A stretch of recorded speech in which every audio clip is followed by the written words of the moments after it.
আমি এখন আছি লেক মলের সামনে, অর্থাৎ লেক মার্কেটে।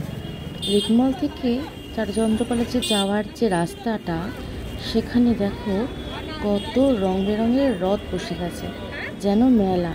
না না, এটা বকুলতলার মেলা না, এটা লেক মার্কেটের রথের মেলা।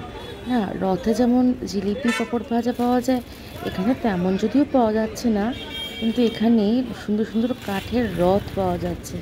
যেমনি সুন্দর দেখতে তেমনি সুন্দর মূর্তিগুলো, মানে অর্থাৎ জগন্নাথ, বলরাম, সুভদ্রার মূর্তিগুলো। প্রত্যেকটা রথ ভীষণ আকর্ষণীয়, আর দেখলেই না মানে মনে হচ্ছে যেন সেই ছোট হয়ে যায়।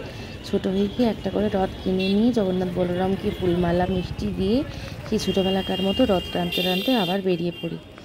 দেখো তো তোমাদের কেমন লাগলো। আমি এখান দিয়ে যাচ্ছিলাম, ভাবলাম তোমাদের সাথেও শেয়ার করি। ভালো লাগলে অবশ্যই কমেন্ট করো কিন্তু।